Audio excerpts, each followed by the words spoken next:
Good morning. On behalf of the Bodossaki Foundation, I'd like to welcome you to our panel, Unveiling the Hidden Costs of Inequality. I'm Jennifer Clarke, Director of Programmes and Grants at the Bodossaki Foundation, and it's a great honour to be coordinating this distinguished panel, including Lajla, Jakhelln, Norwegian Ambassador to the Hellenic Republic, Panos Tsakloglou, Deputy Minister for Labour and Social Security for the Hellenic Republic, and Professor at the Athens University of Economics and Business, and Nikos Vettas, General Director of the Foundation for Economic and Industrial Research, AUEB, and Professor at the Athens University of Economics and Business. Thank you so much to you all for being with us this morning. Ethical arguments for equality are more ancient than this site of Delphi itself, but data are increasingly showing how inequality within societies creates a cost burden that goes far beyond the ethical dimensions. Forms of inequality, including high levels of wage inequality, educational inequalities, gender disparity, and inequality in access to healthcare, have all been linked to very costly social and economic problems, including, but not limited to, lower workforce participation, lower per capita GDP, higher healthcare costs, higher violent crime, even the democratic challenge of a rapidly shrinking population. The good news is that Greece has made some important progress in tackling these problems and other forms of inequality over recent years, despite the setbacks of the economic crisis and more recently, of course, the pandemic. However, the less good news is that Greece still lags behind the EU average in terms of wage inequality, still faces many inequalities in the education system, still has one of the lowest rankings in the EU's Gender Equality Index, and one of the EU's highest levels of reported unmet health needs. And all of these have an important cost, of course, both economic and non-economic. These issues are of great concern to the Bodossaki Foundation, since promoting equal opportunities and prospects for all has been the central mission of our foundation since it was established over 52 years ago. Our long-term priorities include promoting equal access to quality education, including through our scholarships, donations to public schools, and programs to develop new educational approaches. We support equal access to quality public health care, including through donations to public hospitals and support for the evolution of the national health system. And we empower civil society to promote equality, including through a series of initiatives to promote gender equality. Such philanthropic activities, of course, can't and shouldn't substitute for the responsibility of the state as the primary actor for tackling inequality within a country. Rather, we want to complement the role of the state and pioneer new approaches that can be a catalyst for change. And as we aim to play this catalytic role, we're a firm believer in the value of bringing different actors together to collaborate. So we're currently collaborating with the Embassy of Norway in our role as fund operator for the EEA grants programme, the Active Citizens for Greece, a €15 million programme to support civil society in Greece, funded by Norway, Liechtenstein, and Iceland. We also work with state institutions, think tanks, academia, and the private sector. And we're a great believer in the power of bringing these different experts together to promote progress. And today's panel is a great example of that. So I'd like to begin our discussion on the cost of inequality with a question to you, Professor Vettas. You've been involved in international research to study inequality. So I'd like to ask you, what are some of the trends regarding inequality, and what are some of the associated costs of these? Okay, good morning and thank you. The picture is mixed. Mixed means there are positive trends, there are negative trends, and there are trends that we do not understand yet. But let me take just 5 seconds, you already mentioned it, what the Bodossaki Foundation is doing in terms of improving possibilities for access is great. And there are others that are also doing this, but what you're doing is great. back to the question and the topic. What dominates the global discussion on inequalities are recent studies that have showed by very serious researchers that there's been an increase in inequality, at least in the Western world, during the last decades. This research, however, is not uncontroversial. It focuses mainly on income inequality and is driven mainly by the fact that the upper part of the distribution, primarily thanks to high innovation in high-tech companies, is able to collect high rents through this process. What receives less of an attention, but is not less important, is global trends when it comes especially to Asia. And here we have to only just look at what happened in China. It took them not 2 centuries, it took them 2 decades to bring more than 500 million people from poverty to middle class. That was not an controversial transition either, but on a global scale, it's huge. And what will actually drive things down the road, because we should not be too much Western-centric, is what is going to happen in Africa, and so on. But since this is an introductory question, let me try to bring a little bit what I think our view should be. Looking only in what happens in income inequality is not the most fruitful way to proceed.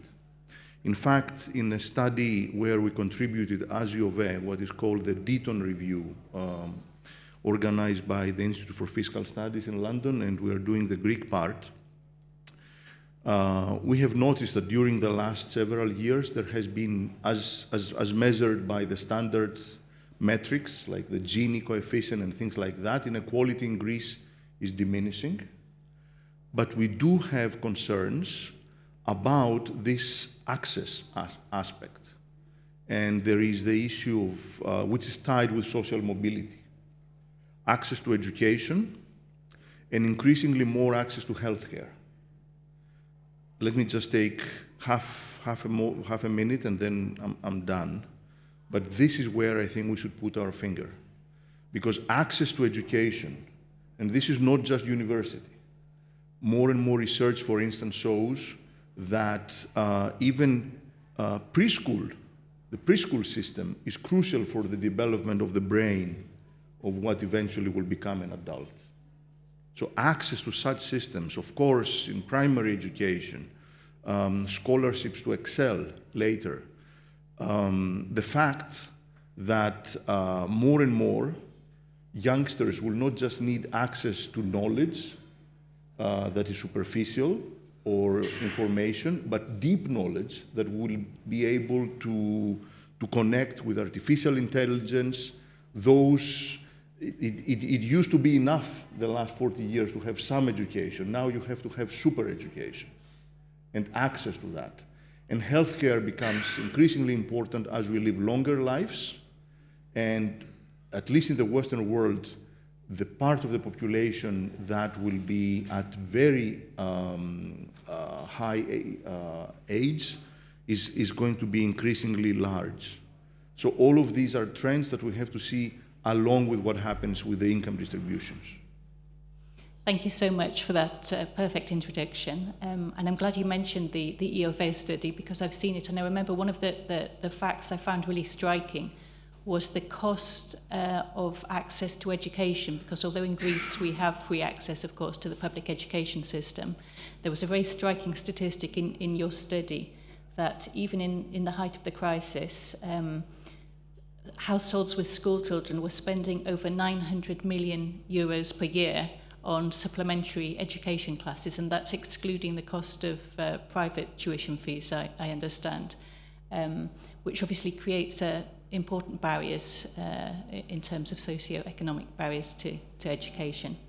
And that's one of the reasons that Bodossaki Foundation gives so much emphasis to providing scholarships, for example, and also providing online and other free supplementary education classes. We have programs with Anatolia College and the organisation The Tipping Point to help open the access to this kind of supplementary education that's become so important.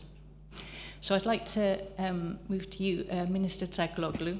You've been studying inequality in Greece for years, decades, in fact, I think. In fact, I believe your PhD was on the subject of inequality in Greece. So could you give us a few words about the changes you've observed over time regarding inequality in Greece and what the picture is today? All right. First of all, thank you very much for the invitation as well. Let me take up some of the things that Nikos Vettas mentioned before. First of all, we have various types of inequality. We do not have only inequality in income that we study extensively. There is inequality in wealth, there is inequality in education, there is inequalities in health, and so on. The main topic of academic research, both in Greece and abroad, has been income. Why income?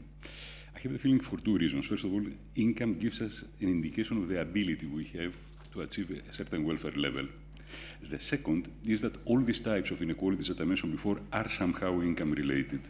And in fact, for the studies that are available, there are feedback effects, but the main effect goes from income inequality to these types of inequality. Second, there are other topics that are related. Some of them were already mentioned here. Discrimination is an important topic in itself. It may be a source of inequality, but it is not the same thing as inequality. Mobility is a very important factor as well. It is a different thing, let's say, to have two people who has one an income of 10 and then another one of 100, and then in the next period we have, let's say, the same incomes but in a reverse order. It is far more interesting, the problem, if we have, let's say, a kind of lack of mobility than if we have some kind of mobility over time. And the third one is that it is not that all inequalities are unjustifiable. There are inequalities that may emanate from inequalities in effort, and I have the feeling that nobody would like to reduce these inequalities, whereas there are other types of inequality. Inequality, for instance, due to my socioeconomic background, and these are definitely inequalities that have to be reduced. Now, let's go now directly to the questions of Jennifer. Traditionally, the level of inequality in Greece was higher than that of most European Union countries. If we look at the trend, however, we see that in most European countries we had an increase in inequality, this thing that Nikos Vettas mentioned before. Greece is one of the few OECD countries where we didn't have an increase in inequality in the 50 years that we have available comparable data. In fact, in the first 5 years, the first real income survey and consumption survey that we had in Greece, it was back in 1974, and the only significant break that we saw, it was between 74 and 81, that was the second survey. There we had a very substantial decline. After that, there is a trend, if there is a fluctuation, I would say more, if there is some kind of an evidence, it is an evidence, as Nikos Vettas mentioned before, that is a downward trend. Therefore, we had, let's say, these two phenomena that I mentioned before that led to this situation. Greece was traditionally at the bottom of the league. Now we are closer to the middle of income distribution in in Europe. Now, the second finding of the studies is about the structure of inequality. Structure of inequality, let me use a statistical term. Normally, for instance, we have, in this room, we have males and females. The total inequality may emanate either by differences between males and females or differences within males and within females.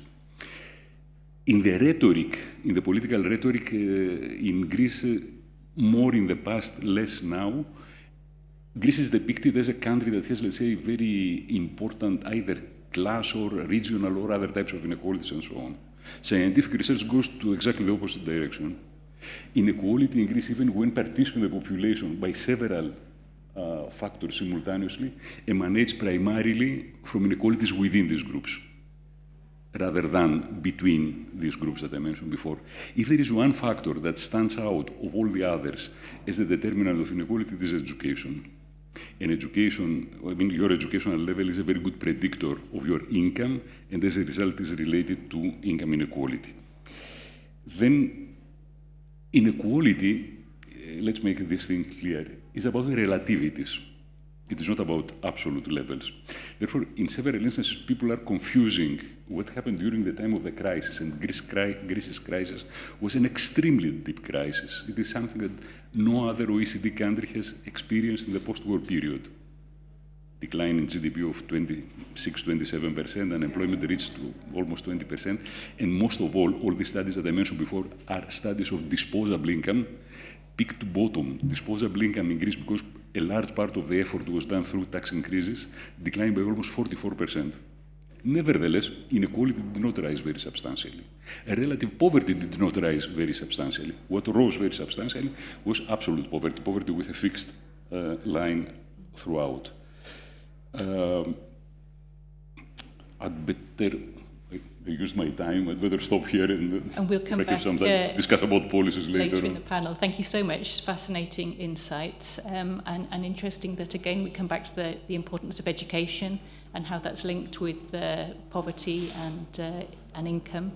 And I know Greece still ranks fairly highly on unemployment, and particularly the number of young people who are not in unemployment and education, the so-called NEETs, and obviously that's a very crucial area to be addressing, to break that cycle between employment and or lack of employment and poverty. And we've also focused on that area. We've got programs focusing on getting young people into work, because we have this almost paradox in Greece that we have fairly high unemployment and youth unemployment, but we still have many industries who are looking for people with the appropriate skills. So one of the programs we've developed, and we mentioned it in a panel yesterday, is the Skills for Jobs program with SEV, that's helping to train people in appropriate skills to hopefully break that cycle of not entering the employment market and then getting into other forms of social exclusion. So I'd like to move on now. Ambassador Jakhelln, Norway has made great progress over the past decades regarding many aspects of equality. Would you say all are equal now in Norway? Could you tell us a little bit about the Norwegian approach and what it's achieved over the past years and decades? Thank you, first of all, and thank you for the very kind invitation. It's an honor to be here in this very competent panel, and I've been listening to very interesting interventions. Being invited to speak about the Norwegian or maybe also the Nordic social welfare model is, of course, an honor. It also often feels a bit, it makes me humble, because I'm not here to brag about our model. But we have made some experiences, and I think that the results speak for themselves also in many ways. I would like to start with quoting one very famous Norwegian politician called Einar Førde. He used to say that people, they don't eat in the long run, they eat every day. So that is what this is all about, is to provide people here and now with what they need to enter into the workforce, to have this social mobility, to contribute to economic growth, and to being able to participate as citizens. So what we have is a model where you have a level which is provided for everyone when it comes to social benefits, kindergartens, health care, basic education, high quality health care, and then also access to higher education, which I think is maybe one of our biggest success stories, and that I myself have benefited from. So this comes with a cost, of course, and we often speak about the costs of the state, of the social welfare state. But there is also a cost of not doing this, of not providing education for all, for instance. So if you look into the numbers, I think that this is, in the long run, also an economic viable model. We have reduced poverty, we have improved social mobility, and we have a more equitable society. We have equal opportunities to access essential services regardless of your socio-economic background. And because of that, we also have lower unemployment rates and greater economic participation. Then how did we do this? It didn't happen overnight, of course. This has been a long process. But it's maybe hard to say that you love taxation, but I'm a fan. I'm a fan of progressive taxation. It is the redistribution of wealth and income, but also of wealth, not only income. So taxes fund social welfare programs and public services. And I think this is important because it's not about only the government providing services to the citizens. You also contribute yourself. You have an individual responsibility to this sort of social contract that we have in the Nordic societies. We have active labor market policies. That means job training, placement services, wage subsidies to help unemployed individuals to re-enter or enter the workforce. We also have strong labor institutions. We have collective bargaining agreements and worker protections that are linked also to the government's responsibilities. And of course, as I mentioned, we invest in education, and this is assisted by student loans and student grants for all, which means that as a student, you can apply for the student loans. You will most likely get it. And you will get it not only to go to government universities, but also to private universities if they are at a certain level and are approved. That makes it also possible for you to study abroad. So this is something that is very, very important for our quite high level of social mobility. But I would like to again underline this social contract. We all contribute and we all gain. It's very pragmatic. It's a result of compromises and consensus, of give and take. Thank you. Thank you so much. I'd like to actually ask you a follow-up question, because I imagine some people may be thinking that it's easy to achieve progress when a country has wealth. Can Norway's progress, especially regarding its high level of gender equality, for example, be solely attributed to revenues from oil and gas, or other factors that could be relevant for a country that doesn't have this form of wealth? Yeah, great question. And I receive this question from time to time. It's it's easy for you, you have the oil. Well, I would also then like to point to the North Sea. If you have ever seen the North Sea, it's not easy peasy. I used to have to swim in the North Sea in my childhood, so yes, I agree. To extract this oil and gas from this area, it takes a lot of competence and capacity and investment over a long time. But of course, it doesn't hurt. It doesn't hurt to have this income and the revenues. But it took a long time, and the model for the welfare state and this social contract started actually long before we got these revenues.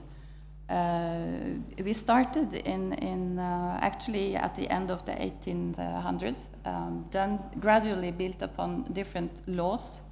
I could mention one very important law that we adopted at, let me just check my notes here, at the beginning of the 1960s for the pensions and the social sort of basic contribution from the state.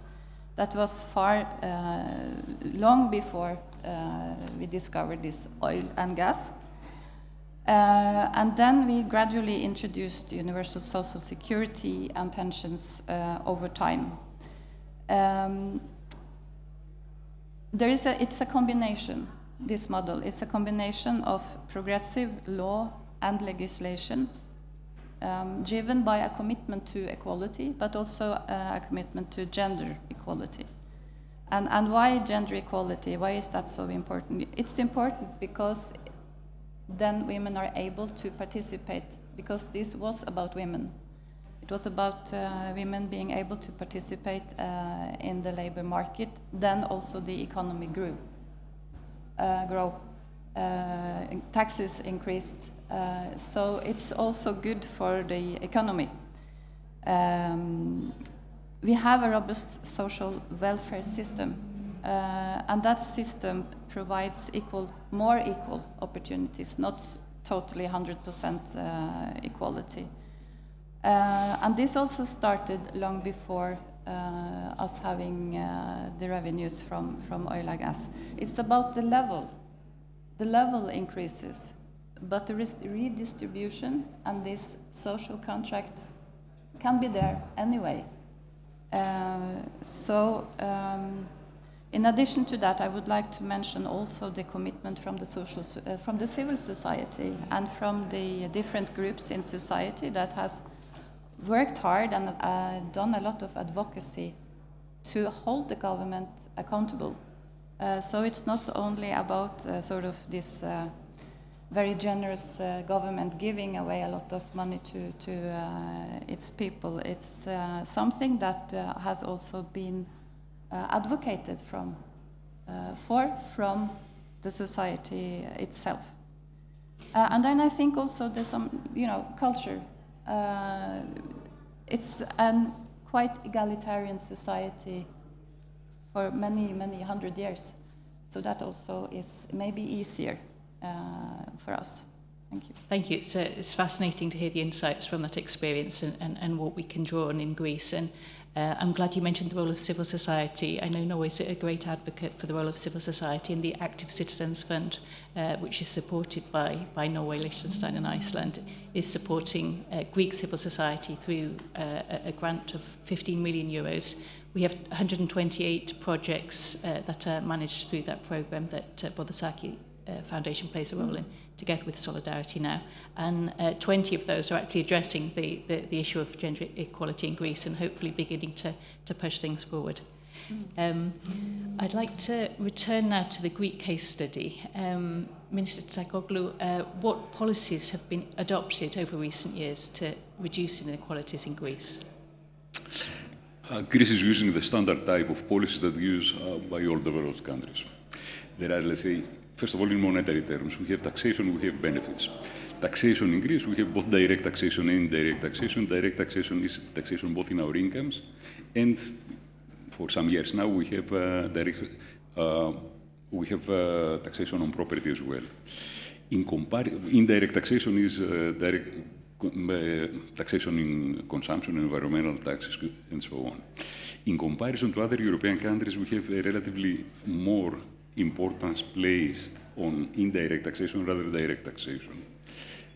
From a growth and efficiency point of view, these are the good policies, because taxing factors of production, unlike what is said in the common in the public discourse in Greece, is something that the literature says that is not a good policy. However, they have a distributional income impact that is adverse, in the sense that consumption taxes affect disproportionately the bottom of the income distribution.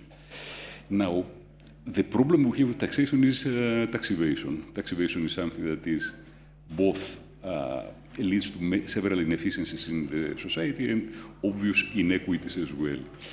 All the evidence that we have is that in recent years, tax evasion is declining. Most probably all this use of electronic means of payments have contributed to this.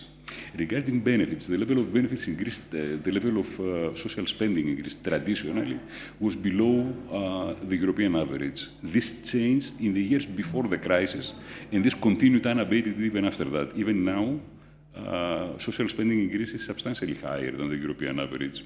Where the big difference is in the structure of spending. Greece spends primarily on pensions. And pensions do not have a great redistributive impact, although within the pension system there are built-in mechanisms of protecting the bottom end of the income distribution. Regarding the rest of the benefits, there is a big difference that took place during the economic adjustment programs. Until that time, benefits in Greece were primarily categorical. Nowadays, more and more of them are means-tested. Means both income, property, and so on. This has a very positive effect that makes the redistribution far more efficient. On the other hand, there is a problem there as well, in the sense that you may encourage the so-called poverty trap. If I have many benefits, I do not go to the labor market. The second big area we have redistribution, and this is something that is not discussed widely, is this redistribution in terms of redistribution in kind. This is what the ambassador mentioned just before. In terms of educational services, in terms of health services, and so on. All of them have a very progressive impact, although the progressive impact is coming from areas other than those mentioned in the public discourse.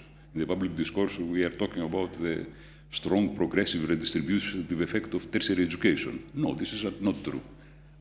Like all other countries on earth, the subsidies to tertiary education students have a regressive, not a progressive effect. All the other things that we are talking, all other segments of education, plus health and so on, have a progressive impact. Finally, there are other types of policies, like anti-discrimination policies and so on, that have an impact on reducing inequalities of various kinds, as well as other policies designed for other things, like a regional policy, for instance. Almost by definition, has an impact on aggregate inequality as well. Thanks. Thank you so much. And because our time is almost up, Professor Vettas, a final question. What more could be done based on your experience, especially from the economic, from the international context? There is a lot to be done, but since we don't have time, let me just put 3 lines on the table. The key thing, and that's the topic also, it's in the title of our topic, is the costs of inequality. And the cost of inequality imply a lower overall value, economic and social value, when you don't have equal access opportunities. This used to be the case the last 30 or 40 years, but mildly. This will be more and more the case exponentially. If you do not have access to a good education system, then you may be going nowhere, and no matter what sort of redistribution policies the state may have, you would always be dependent on someone. That's not a great state of things. And speaking about Greece, despite all the policies that have been implemented, what would worry me also as an economist, and I'm leaving all the social things aside, is what sort of social mobility we have and we don't have. It should not be as much as it is that your future is depending on the profession of your parents or the wealth of your family. And for that, you need simpler access rules, you need high quality education and healthcare systems. And by priority, our resources, as Greece has to grow urgently, have to go there, is my view. I'm not going to leave out of this discussion gender inequalities. The Greek female population, when it comes to the education system, they do at least as well as the other half. But when it comes to career development, then even if you had labor force participation, that you don't even have that, then you don't have high career paths. And that has to do with deeper societal issues, but it has to do with very simple policies, especially when it comes to support for childcare and things like that. That has a very actual and measurable economic cost, in addition to everything else. Second and last thing, Europe overall, including Greece, is in a need of attracting immigration. Attracting immigration has direct implications to inequality. First of all, the people that would come initially would tend to have lower incomes than the others. They may also tend, initially at least, to compete with the lower part of the distribution for those incomes. But that doesn't mean that you should not be bringing gradually, new blood into an economy and integrating this blood into the rest of the system. So there is a lot that has to be done, and this should be an integral part of the overall discussion.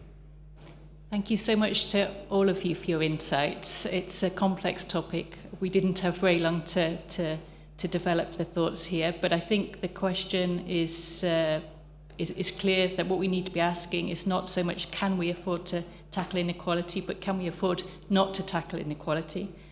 Many thanks again on behalf of the Bodossaki Foundation to all our panel speakers, to the Delphi Economic Forum for hosting our session, and to all of you for your interest. Thank you.